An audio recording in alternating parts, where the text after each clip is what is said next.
Number 1. One of the most iconic weapons of the Soviet Union during World War II was undoubtedly the PPS-841. Chambered in 7.62x25 mm Tokarev, this submachine gun offered tremendous advantages on the battlefield thanks to its high rate of fire and ease of mass production. Firing around 900 rounds per minute, it became a true machine of destruction, especially in close-quarter urban combat. Its simple design allowed it to be produced rapidly in Soviet factories.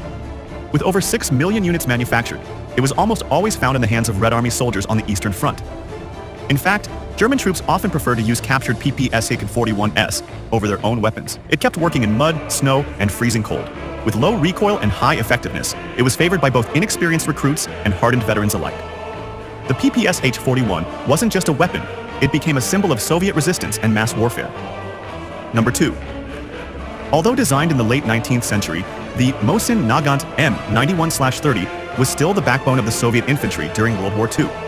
This bolt-action rifle, chambered in 7.62x54 mmR, stood out for its simplicity, durability, and ease of production.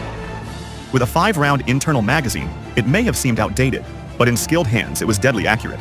Millions of Soviet troops used this rifle, with over 17 million units produced in total. Its sniper versions were especially feared, thanks to legendary marksmen like Zaitsev and Pavlichenko, who eliminated hundreds of enemy soldiers. While it lacked the rate of fire of semi-automatic rifles, its long-range accuracy made up for it. It performed reliably even under the harshest conditions. The Mosin Nagant wasn't just a rifle, it was a witness to the immense struggles and sacrifices on the Eastern Front. Number 3. The TT-33. Tokarev pistol was a trusted sidearm for Soviet officers and unit commanders throughout the war. Developed in the early 1930s, this semi-automatic handgun fired the powerful 7.62x25 mm Tokarev cartridge, giving it strong penetration capabilities. Its simple and rugged design meant it required little maintenance, even under battlefield stress. With an 8-round magazine, it might seem limited, but its power and reliability more than compensated. Compared to German sidearms, the TT-33 had a stronger punch, making it especially effective in close-range combat. Its lightweight and compact size made it a popular backup weapon, not only for officers but also for machine gun crews and tank operators. Around 1.7 million units were produced. The TT-33 reflected the Soviet military's philosophy: functional, tough, and efficient. Even after the war, its design influenced pistols across the Eastern Bloc. A true workhorse of the Red Army. Number 4.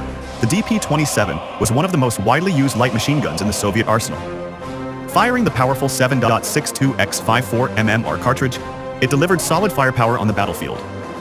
Its most distinctive feature was the top-mounted 47-round pan magazine, which made it instantly recognizable and easy to reload. Thanks to its simple design, it could be repaired easily in the field by regular soldiers. With a rate of fire of around 550 rounds per minute, it played a crucial role in defense operations and suppressive fire. Despite its size, it was light enough to be carried across rugged terrain. With over 795,000 units produced, the DP-27 served on all major Soviet fronts. It was especially valued for its reliability in mud, snow, and freezing temperatures. While not as advanced as other machine guns of the time, its durability and simplicity made it a favorite among Soviet infantry. A practical tool of war, true to Soviet engineering. Number 5. The SVT-40 represented the Soviet Union's effort to modernize its infantry weapons by adopting semi-automatic rifles. Unlike the bolt-action Mosin Nagant, the SVT-40 allowed soldiers to fire each shot without manually cycling the bolt, significantly increasing firepower. It featured a 10-round detachable magazine, rapid reload capability, and a relatively ergonomic design. However, its complex mechanism made it prone to malfunctions in dirty or harsh environments, and it was harder to maintain in the field. As a result, it was mostly issued to officers, Marines, and elite units. Despite its flaws, it was appreciated by many, including the enemy. Captured SVT-40s were frequently used by German troops. With around 1.6 million units produced, it was a step forward in Soviet small arms development. Later, a fully automatic variant called the AVT-40 was introduced, but it was soon discontinued due to reliability issues. Still, the SVT-40 stood as a bold attempt to bring modern firepower to the Red Army. Number 6. Introduced in the later years of the war, the PPS-43 reflected the Soviet military's emphasis on practicality and rapid production. It was a simplified, cheaper, and more compact version of the PPS-841. Its stamped steel construction and reduced number of parts allowed it to be assembled in just a few hours. With a 35-round box magazine and a compact design, it excelled in urban combat and was ideal for tank crews and paratroopers. Its lightweight and manageable recoil made it a favorite for mobile infantry and support troops. Over 2 million units were produced during the war. The PPS-43 wasn't just limited to Soviet use. Many Eastern Bloc countries continued to use it for decades after the war. It was reliable, deadly, and efficient. In the final years of World War II, this little submachine gun became an essential tool in Soviet hands. A perfect example of wartime innovation under pressure. Number 7. The Nagant M1895 revolver, though designed in the 19th century, remained in service with Soviet officers and secret police forces well into World War II. Its most unique feature was its gas seal mechanism. When fired, the cylinder moved forward, sealing the gap between it and the barrel, which increased muzzle velocity and made the revolver suppressor compatible. It held 7 rounds and was known for its reliability and solid construction.